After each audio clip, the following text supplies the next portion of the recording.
भगवान बोले कल से भूखा हूं और मुख में जो है, तो कहा थोड़ा सा खिला दो। कहा थोड़ा सा, नहीं नहीं प्रभु, मैं अपना जूठा कैसे खिला दूं। जैसे हम लोग कहते अरे प्रभु हम आपका अपन जूठ कस के दे दे, तो भगवान कहते इतनों का जूठा खिलाते थे डेली, हैं आज अपना जूठा दे दो। इतने लोगों का, इतने संतों का डेली जूठा खिलाते थे, मुझे भोग लगाते थे, आज अपना जूठा दे दो, एक टुकड़ा थोड़ा सा निकाल करके मुझे खिला दो, मैं प्रसन्न हो जाऊंगा और मुझे कुछ नहीं चाहिए।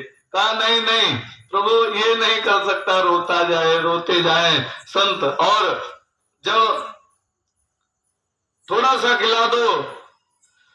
माधव मगन भय मन में जब माधव ने समझायो। यहाँ माधव दो अर्थ निकलता है, एक तो माधव भगवान कृष्ण और एक माधव दास जी। तो माधव मगन भय मन में, भगवान माधव खूब खुश हुए। कौन? जो माधव दास जी थे कि प्रभु बड़े दयालु हैं। जब माधव ने समझायो तो भगवान ने कहा नहीं थोड़ा सा दे दो। अब जैसे सुदामा की छीना छपटी हुई थी, ऐसे भगवान ने कहा मुख खोलो थोड़ा सा निकालूंगा। मुख पकड़ करके कहा नहीं नहीं प्रभु मैं नहीं। कहा नहीं नहीं थोड़ा सा निकालूंगा। कहा नहीं नहीं। इतना छीना छपटी में थोड़ा सा माधव दास जी के मुख से गिर गया, और जब गिर गया तो वो जो है,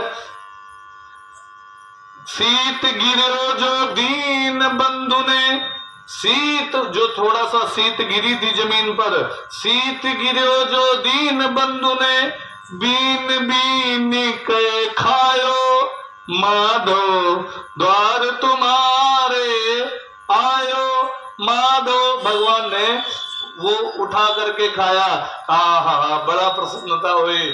अब ये रोते जाए कि प्रभु आप बड़े दयालु हो।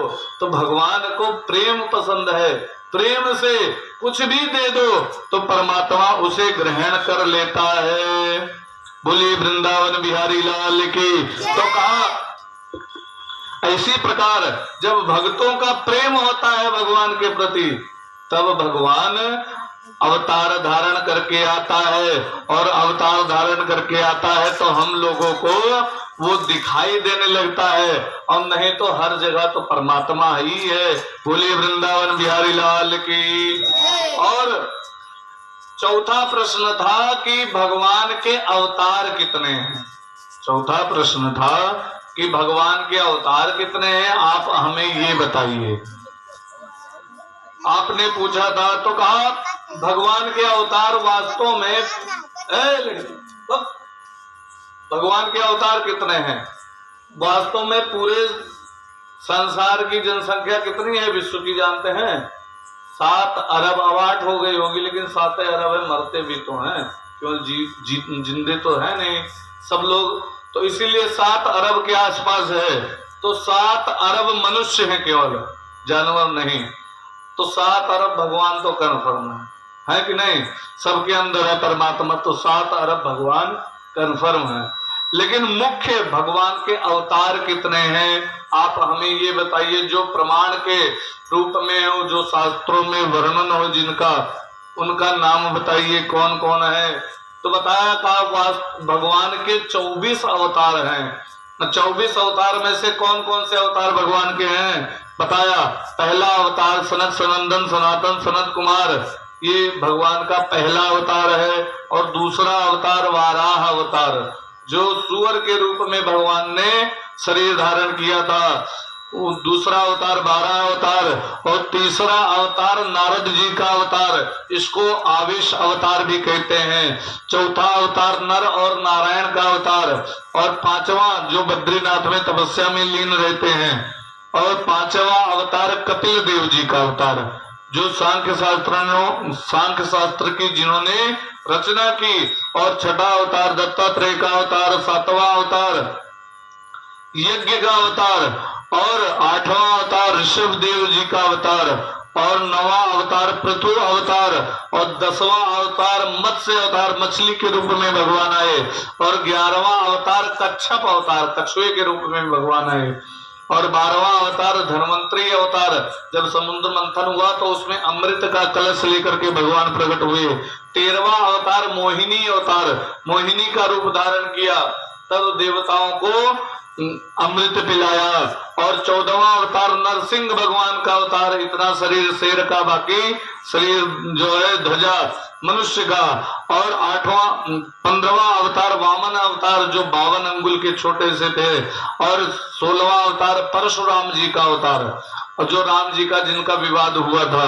और 17वां अवतार व्यास जी का अवतार, श्री कृष्ण द्वैपायन जिनको कहते हैं, जिन्होंने श्रीमद् भागवत महापुराण की रचना की, व्यास जी का अवतार ये। और 18वां अवतार शेष बलराम का अवतार। 19वां अवतार, 18वां अवतार राम जी का अवतार, 19वां अवतार बलराम जी का अवतार, और 20वां अवतार कृष्ण का अवतार, और 21वां अवतार हरि का अवतार। जब गज को भगवान ने छुड़ाया था, तब हरि अवतार लिया था, गज को ग्राह से छुड़ाया था। और 22वां अवतार अंश अवतार, और 23वां अवतार महात्मा बुद्ध हुए ना, महात्मा बुद्ध का 23वां अवतार भगवान का है। और 24वां अवतार है होगा अभी आगे चल के कल्कि भगवान का अवतार। अंतिम दिन कथा में इसका निरूपण होगा, मुरादाबाद जिले में भगवान का अवतार होगा, उसका निरूपण अंतिम दिवस की कथा में इसका वर्णन होगा। व्यास जी, बोलिए वृंदावन बिहारी लाल की, जोर से बोलो, बोलिए राधे रानी की, बोलिए श्रीमद् भागवत महापुराण की। अब आती है कथा, व्यास जी ने भागवत की रचना कैसे की। व्यास जी ने पूरे 6 शास्त्र, 4 वेद, 6 शास्त्र, 17 पुराण पूरा लिख डाला, लेकिन इनको संतोष नहीं हुआ। जो ये लिखे थे उसका लोग उल्टा अर्थ लगा करके, जो है उल्टा अर्थ लगा करके उल्टा काम करने लगे लोग। तो व्यास जी को बड़े दुख हुआ कि मैंने इतना रचना किया, लेकिन लग रहा है मैंने मनुष्यों के लिए कुछ विशेष कल्याण का उपाय नहीं किया। महाभारत तक भगवान व्यास जी ने लिख डाला। महाभारत की जब रचना हुई तो जानते हो क्या हुआ।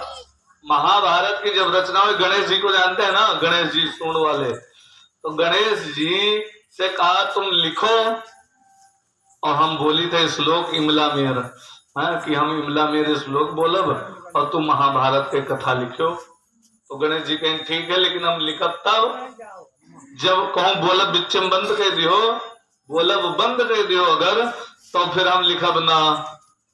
कहते अच्छा ठीक है, हम बोलब न बंद करबे, हम बोला करब। और कहें हम 24 घंटा लिखब, 1 मिनट उठब ना, और तुम्हें लिखे पड़ी।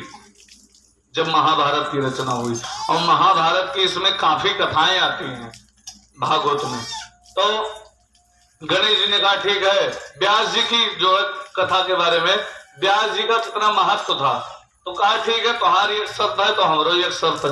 कहीं आपके का शर्त है, कहीं हमारी शर्त कि जोन श्लोक हम बोलब वका लिखे से पहले खूब अच्छे से मनमा वके अर्थ समझ लियो, और जब हमें बताइबो कि ये अर्थ है जब हम कहा हाँ यह अर्थ है, तब तुम्हें वो लिखेगा, तब अगला श्लोक बोलो।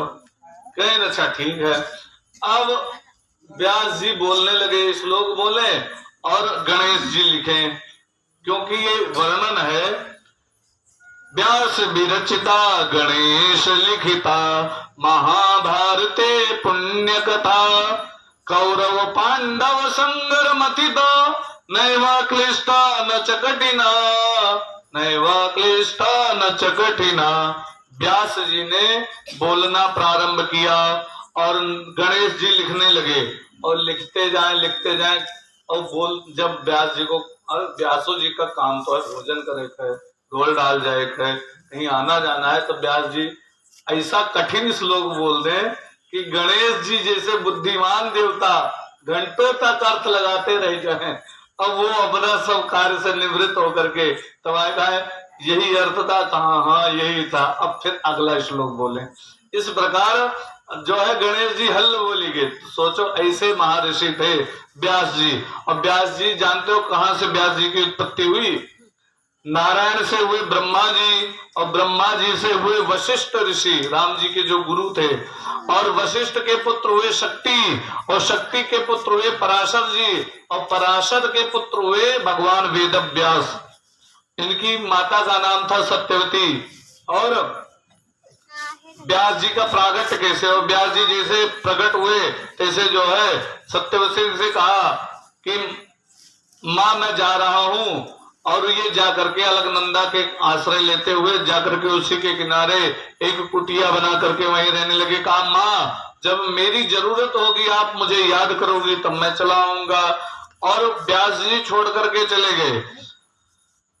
वो व्यास जी इतने महान ऋषि थे कि गणेश जी को जिन्होंने तंग कर दिया लिखवाते लिखवाते। ऐसे ऋषि व्यास जी ने भागवत की रचना किस प्रकार से की, तो उन्होंने सोचा कि मैंने जो कुछ बताया उसका अलग अर्थ लगा रहे हैं। जैसे व्यास जी ने शास्त्रों में लिख दिया जो डेली काटत रहे मुर्गा इत्यादि, नहीं बोलना चाहिए, हिंसा करते थे, वो उसके लिए लिख दिया कि चलो साल भर में एक बार, जो डेली काटने वाले थे उनको कहा एक दिन हिंसा कर लो। कब? दशहरे के दिन, विजयदशमी के दिन। तो उसका जो है अलग अर्थ लगा करके बैठ गए। अरे व्यास जी ने लिखा है खूब काटो खूब खाओ, क्या पूछना है। तो व्यास जी उल्टा अर्थ लगा करके बैठ गए। जैसे एक व्यक्ति रहा तो नवा नवा जो है हमारा जानकार, तो पंडितन से खूब तर्क वितर्क तीन करे। तो एक जगह कहूँ पढ़िस कहिस कि वेद नहीं पढ़ना चाहिए लिखा हुआ था, अब अगला पन्ना नहीं पढ़िस कि आगे का लिखा है।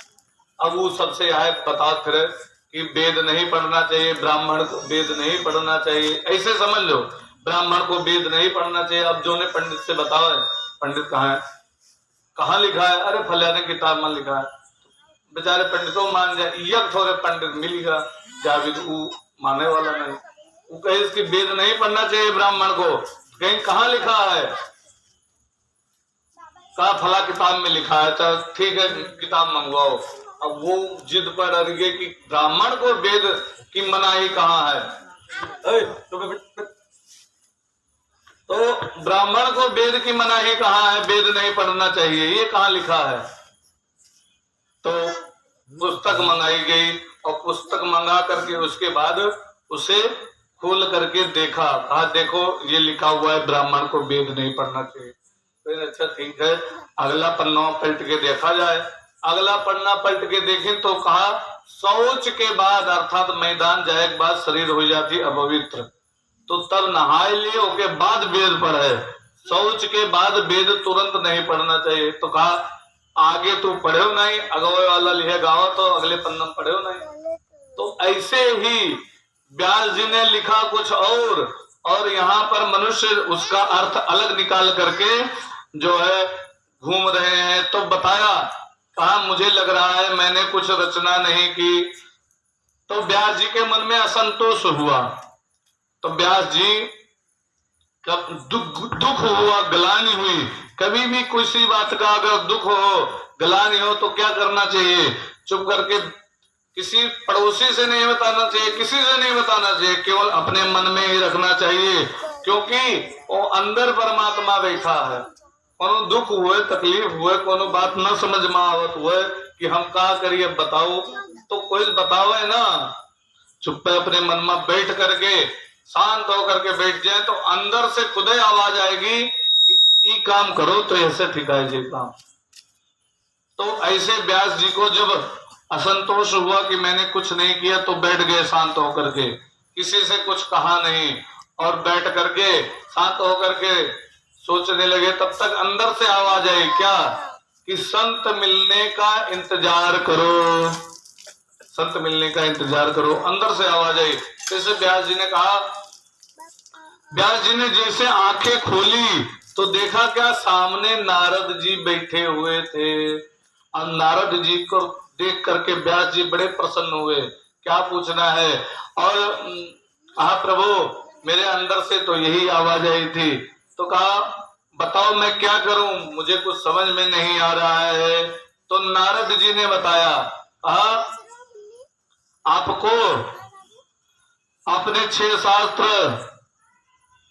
4 वेद, 6 शास्त्र, 17 पुराण लिखे, लेकिन आपको संतोष नहीं हुआ। आपने श्रीमद् भागवत महापुराण की रचना की, कहा नहीं उसकी रचना नहीं की। कहा उसकी रचना करो, तो कहा ये तो मुझे मालूम नहीं है। तो व्यास जी ने अपना सारा ज्ञान नारद जी ने अपना सारा ज्ञान व्यास जी के हृदय में उड़ेल दिया। हमने पहले बताया था कि नारद जी ने ब्रह्मा जी से भागवत कथा सुनी थी सर्वप्रथम।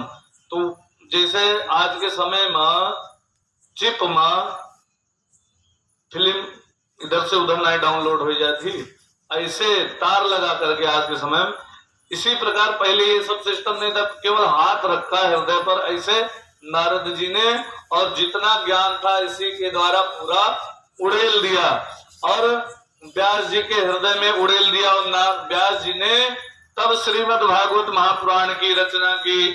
अब रचना कर दी, लेकिन पढ़ाया जाए तो पढ़ाया जाए किसको, कौन पढ़ने वाला है।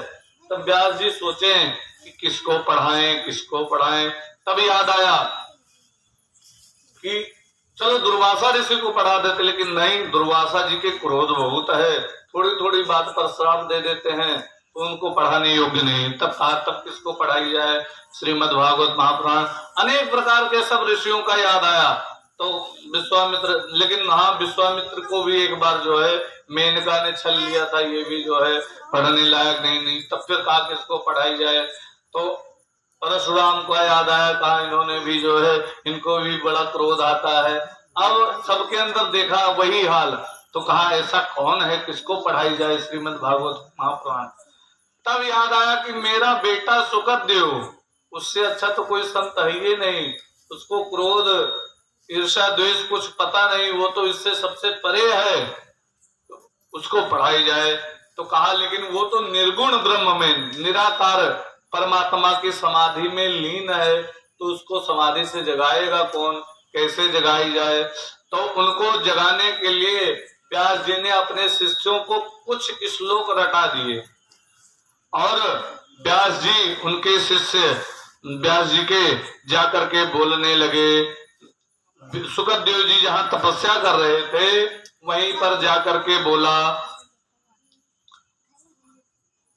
कहा पहला श्लोक बोला, कहा कस्तूरी तिलकम ललाट पटले वक्षस्थले कौस्तुभम नासाग्रे वरमौक्तिकम करतले वेणु करे कंकणम। अक्सर ये ज्यादा तिलक लगाने के लिए बोला जाता है, लेकिन ये बड़ा गूढ़ श्लोक है। वेणु करे कंकणम सर्वांगे हरिचंदनम सुललितम कंठे च मुक्तावली गोपस्त्री परिवेष्टितो विजेते गोपाल चूड़ामणि। जिसके मस्तक पर कस्तूरी का तिलक लगा हुआ है और बड़े बढ़िया घुंघराले बाल हैं, और वक्षस्थले, जिसके वक्षस्थल पर कौस्तुभमणि विद्यमान है, नासाग्रे वरमौक्तिकम करतले वेणु करे कंकणम। जिनके नाक जो है, नासिका बिल्कुल एकदम तोते के समान है, और वेणु करे कंकणम, जो वेणु धारण किए हुए हैं, अर्थात बंसी धारण किए हुए हैं, जिनका शरीर हमेशा चंदन की तरह महकता रहता है। सर्वांगे हरिचंदनम सुललितम कंठे च मुक्तावली, और जिनके स्मरण मात्र से जो है मुक्ति प्राप्त हो जाती है। गोपस्त्री परिवेष्टितो विजेते गोपाल चूड़ामणि। तो कहा ऐसे परमात्मा का हम स्मरण करते हैं जो गोपियों के बीच में बैठा है, गोपालों में श्रेष्ठ है। तब फिर सुखदेव स्वामी ने सोचा कि भगवान जिसका ये बता रहे हैं वर्णन, भगवान तो सुंदर खूब है, बढ़िया बढ़िया उसके कपड़े हैं। फिर बताया अस्ति स्वस्तरुणी कराग्र विलसत कल्पा प्रसूना प्लुतम वस्तु प्रस्तु वेणुनाद रहली निर्वाण निर्व्याकुलम अस्त्र शस्त्र निबद्ध विलसत गोपी सहस्त्रावतम हस्तन्यस्तन पाम वर्ग मखिलोधरम किशोर कृति। जो हमेशा युवा अवस्था में रहने वाला और जिसके जो है सिर पर बड़ा सुंदर मोर पंख लगा हुआ है, जो बड़े सुंदर रूप में है, बिंबा जैसे ओठ हैं, जो इतना सुंदर लगता है कि क्या पूछना है। उस परमात्मा का जो है हम स्मरण करते हैं, जो किशोर रूप में हमेशा विद्यमान रहता है। तो कहा ये परमात्मा तो बड़ा सुंदर है, लेकिन ये परमात्मा है तो सुंदर, लेकिन इसका जो है काम उतना सुंदर है कि नहीं, ये वैसे काम भी है इसका कि नहीं। तब फिर याद आया, कहा तब उन्होंने दूसरा श्लोक बोल दिया। क्या? दूसरा श्लोक बोल दिया। कहा अहो बकीयम स्तनकालकूटम जिघांसाय पय यद्यप्य साध्वी लवे गति धातृचितां ततोन्याम कम वा दयालु शरणं ब्रजेम। जो पूतना मारने के लिए अपने स्तन में जहर लगा करके आई थी कि मैं भगवान को जहर लगा करके आई थी, इसको पिला करके मैं मार डालूंगी, उसको भगवान ने मार डाला, लेकिन उसको वो गति दी। कौन सी गति? जो आगे चल कर के यशोदा को मिलने वाली है, वो परम गति पूतना को दे दी। तो ऐसा कौन दयालु है, जैसे इतना सुना कि वो अपने शत्रुओं को भी परम गति दे देता है परमात्मा। कैसे जो है सुखदेव स्वामी जी बड़े प्रसन्न हुए। कहा ये श्लोक मिला कहाँ से? कहा हमारे गुरुदेव के पास में है। कहा ये हम जो है श्लोक हमें बड़ा अच्छा लगा और ये परमात्मा भी बड़ा अच्छा लगा, चलो हम जो है ये श्लोक हमें भी चाहिए श्लोक। कहा हमारे गुरु जी के पास चलो, उनके पास तो इसका भंडार भरा पड़ा है। सुखदेव स्वामी जी उन शिष्यों के साथ में आए और व्यास जी ने सुखदेव जी को श्रीमद् भागवत महापुराण का जो है खूब अच्छे से श्रीमद् भागवत महापुराण उनको पढ़ाया और कंठस्थ कराया। उसके पश्चात सुखदेव स्वामी जी को भी तो कोई जो है चाहिए ऐसा कि जिसको भागवत वो सुना सके, ऐसा कोई चाहिए। सुखदेव स्वामी जी को भी तो कोई पात्र। तो कहा सुखदेव स्वामी जी, और इधर जो नारद जी ने ये ज्ञान उड़ेला था, नारद जी ने बताया, कहा मेरा जो है भगवान के स्मरण से इतना प्रभाव हुआ, मेरे शरीर मेरा जीवन में परिवर्तन हुआ, आज मैं नारद बना घूम रहा हूँ। कहा क्या? कहा मैं पहले पिछले जन्म में दासी का पुत्र था। दासी जानते हैं, नौकरानी। कहा मैं पिछले जन्म में दासी का पुत्र था